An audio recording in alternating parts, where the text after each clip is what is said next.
chapter 10, heading Deliverance of Nalakuvera and Manigriva. Actually, the story of cursing Nalakuvera and Manigriva and their deliverance by Krishna under the all blissful desire of great sage Narada are described as follows. Next paragraph. The two great demigods of the name Nalakuvera and Manigriva were sons of the treasurer of the demigods, namely Kuvera, who was a great devotee of Lord Shiva. And by the grace of Lord Shiva, his material opulences had no limit. And as usual, a rich man's sons become too much addicted to wine and women. These two sons of Kuvera, namely Nalakuvera and Manigriva, were also too much addicted to wine and sex. Once upon a time, these two demigods, desiring to enjoy, entered the garden of Lord Shiva in the province of Kailasa on the bank of Mandakini Ganges. In that place, they drank too much and were engaged in hearing sweet singing of a beautiful woman accompanying them in that garden, which was full of fragrant flowers. In such intoxicated condition, both of them entered the water of the Ganges, which was full with lotus flowers, and began to enjoy the company of the young girls exactly like the elephant enjoys with the sea elephants within the water. Next paragraph. While they were so enjoying in the water, all of a sudden, Narada, the great sage, happened to pass that way, that the demigods known as Nalakuvera and Manigriva was too much intoxicated and could not see even that Narada was passing on that way. Young girls, however, were not so much intoxicated like the demigods, and they at once became ashamed on account of their being naked before the great sage Narada, and they began to cover themselves immediately with all hastiness. But the two demigods, sons of Kuvera, were so much intoxicated that they could not appreciate the presence of sage Narada, and therefore did not cover their body. The great sage Narada, on seeing the two demigods too much degraded by intoxication, wanted their welfare, and therefore he exhibited his causeless mercy upon them by cursing them, and began to say as follows. The great sage was compassionate upon them, therefore he wanted to finish their false enjoyment in intoxication and associating with young girls, and wanted them to see Lord Krishna eye to eye. Therefore he conceived of cursing them as follows. He said that tendency for material enjoyment is due to increase of the modes of passion. Person, therefore, in the material world, when he is favored by material opulence of richness, generally one becomes addicted to three things, namely intoxication, sex life, and gambling.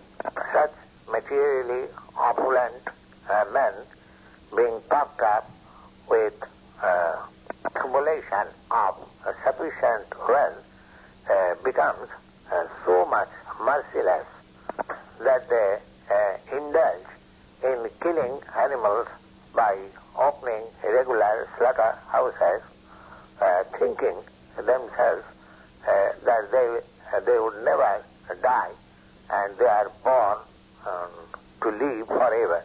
Such foolish persons forgetting the laws of nature, so become too much puffed up with the body as civilized or demigods without knowing that the material body, either it is very much advanced in civilization or attainment of the position of demigods, after death this body would turn into ashes or stool.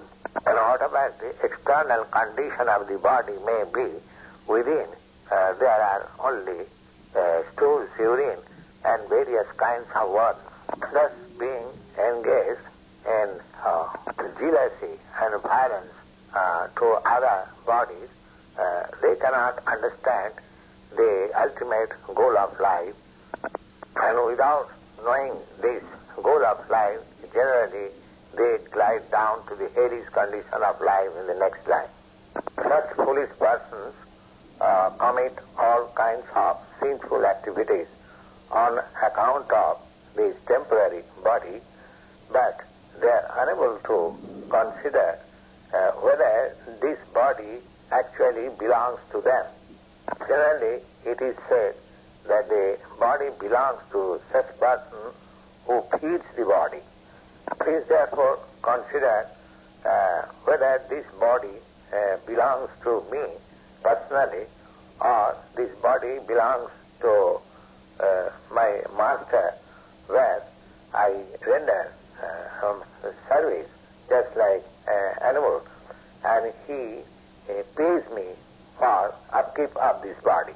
Master of slaves claim a full right on the body of the slave because the master feeds the slave by supplying foodstuff.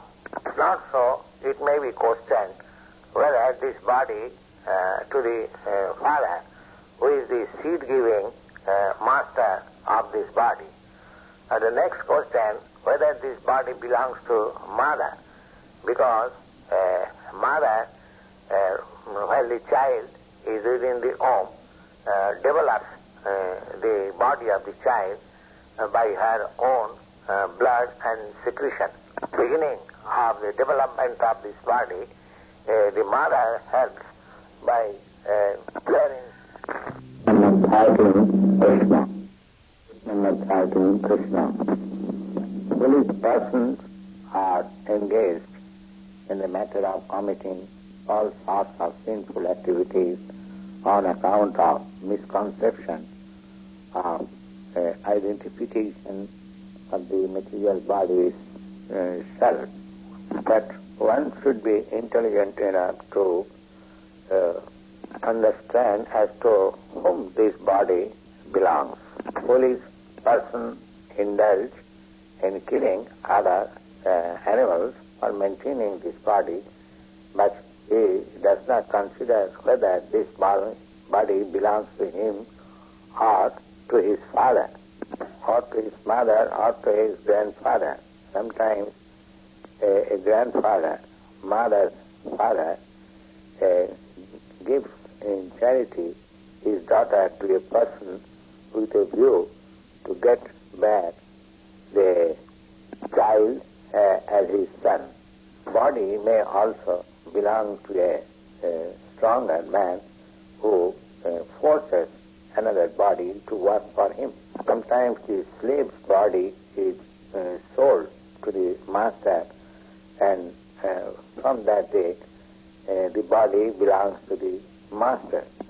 And at the end of life, we either to the fire, because the body is given to the fire for being burned into ashes.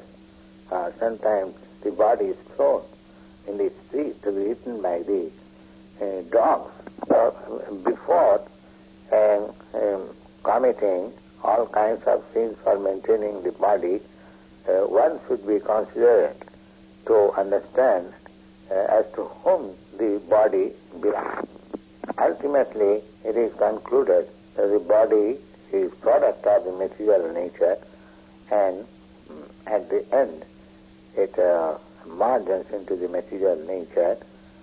Therefore, the conclusion should be that the body belongs to the material nature, and why one should wrongly think that this body belongs to him, and for maintaining a false position, why one should indulge in killing innocent animals for maintaining the body. When a man is infatuated with false prestige of opulence, he does not care for any moral instruction, but indulge in wine, omen, and animal killing. In such circumstances, a poor man is better situated, because a poor man thinks of himself in comparison to other bodies. A poor man does not wish to inflict injuries to other bodies, because he can think of himself that if he is injured, he feels pain. As such, the great sage Narad thought that the demigods known as Nalakuvera and Manigriva was so much infatuated by false prestige, they should be put into a condition of life where there is no opulence. Next paragraph. A person who has got some pinprick in his does not wish others similarly being pricked by pins. Similarly, a conscious man in life of poverty does not wish that others also put into such condition of life. Generally, it is seen that one who has become rich from poverty-stricken life, at the end of their life they make some charitable institution so that other poverty-stricken may take advantage of such institution. In other words, a compassionate poor man can think of others' pains and pleasure by comparing himself in such condition. Hardly a poor man becomes puffed up with false pride and is free from all kinds of infatuation. He can remain satisfied whatever by the grace of the Lord he gets for his maintenance. As such, to remain in poverty-stricken condition is a kind of austerity. According to Vedic culture, therefore, the Brahmins, as a matter of routine, they keep themselves in poverty-stricken condition to save themselves from the false prestige of material opulence. False prestige out of advancement of material prosperity is a great impediment for spiritual emancipation. The poverty-stricken man cannot become unnaturally fatty by eating more and more, and on account of not being able to eat more than he requires, his senses are not very turbulent. When the senses are not very turbulent, he cannot become violent also. Next paragraph. Another advantage of poverty-stricken person is that saintly person can easily enter his house, and he can get advantage of the association of saintly person. A very rich man, opulent man, does not allow anyone to enter in his house Therefore, a saintly person also cannot enter in his house. According to Vedic system, a saintly person takes the position of a beggar mendicant, so that on the plea of begging something from the householder, he can enter any house, and the householder who has forgotten anything about spiritual advancement on account of being too busy in maintaining the family affairs, gets some advantage of the association of saintly person for spiritual emancipation. There is great chances for the poor man to become liberated on account of being associated with saintly persons. What is the use of such persons who are puffed up with material opulence, of wealth, prestige, if they are bereft of the association of saintly persons and devotees of the Supreme Personality of Godhead? The great sage Narad thereafter thought that it was his duty to put those demigods into a condition of life where they could not be falsely proud of their material opulence and prestige. In other words, says Narad was compassionate with their fallen condition and wanted to save them from such pitiable life. They were in the modes of darkness, therefore unable to control their senses, addicted too much to sex life, and it was the duty of saintly person to save them from such abominable condition of life. In the animal life, there is no sense of the animals to understand that he is naked. The two demigods were sons of a great leader of the human society or demigod society known as Kubera. Kubera was the treasurer of the demigods, very responsible man, and Nalakuvera and Manigriva were two sons of him, but they became so much animal-like, irresponsible, that they could not understand on account of being intoxicated that they were naked. In other words, to cover the lower part of the body is human civilization. When a man or woman forgets these principles of human civilization, he or she is no more than animal only. Narad says therefore thought that the best punishment for them was to make them immovable living entity, or the trees. The trees are by nature's law stopped moving. Therefore, although the trees are covered in the modes of ignorance, they cannot do more harm by such modes of ignorance. The great sage Narada, however, thought within himself that although they would be punished to become trees, still by his mercy they would continue to keep their memory to understand as to from what condition of life they are put into the condition of becoming trees. Generally, a living entity, after changing the body, he forgets the condition of his previous life. But in special cases, by the grace of the Lord, just like this Nalakuvera and Manigriva, although got the life of immovable trees, still they continue to remember their former condition of life.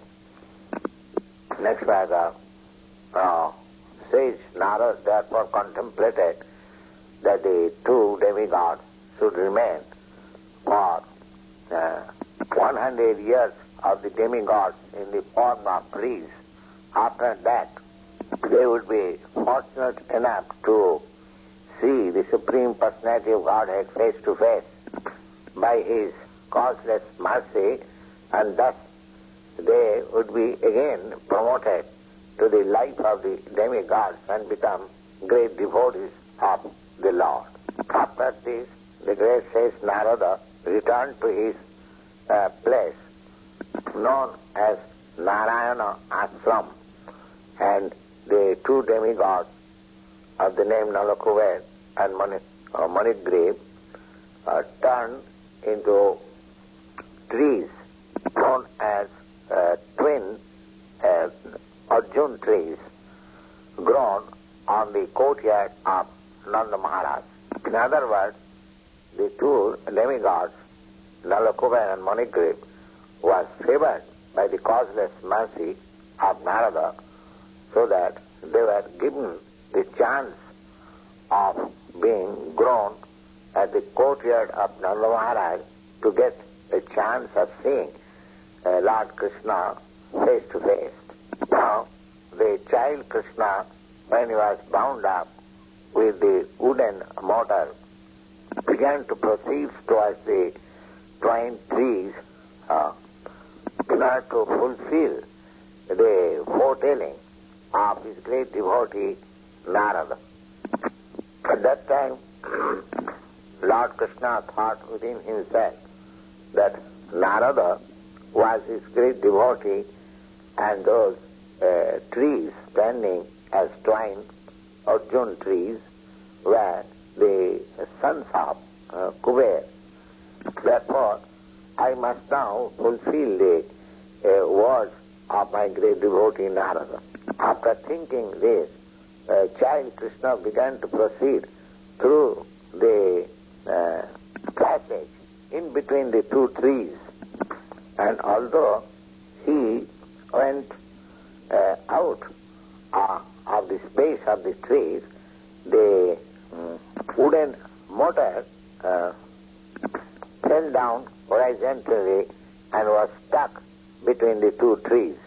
Taking this advantage of the motor being stuck to the trees, Lord Krishna began to snatch the rope tied in his waist very strongly.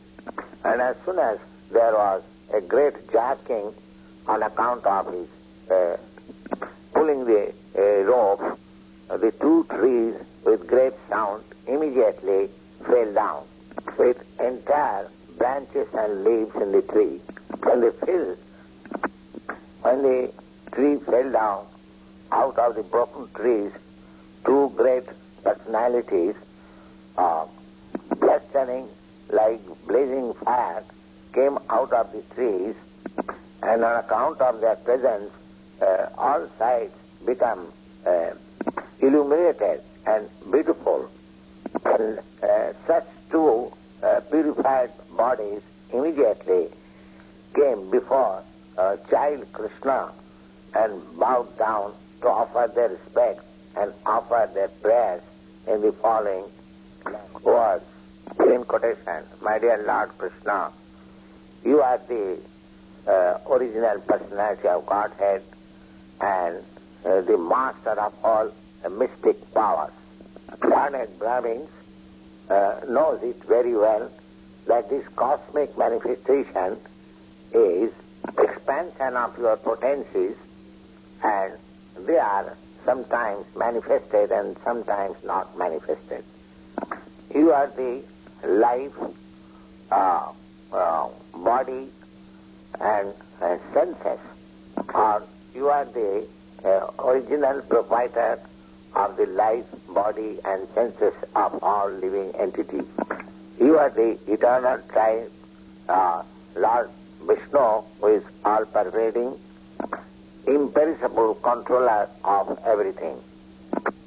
You are the original source of cosmic manifestation, the material nature, both phenomenon and nomenon, which are acting manifestedly under the spell of three modes of material nature, namely goodness, passion and ignorance. You are living as the super soul in all the multi forms of living entities, and you know very well everything what is going on within their body and mind. Therefore, you are the supreme director of all activities of living entities. But although you are in the midst of everything under the spell of material modes of nature, you are not affected by such contaminated qualities. Nobody in the jurisdiction of the material qualities can understand your transcendental qualities.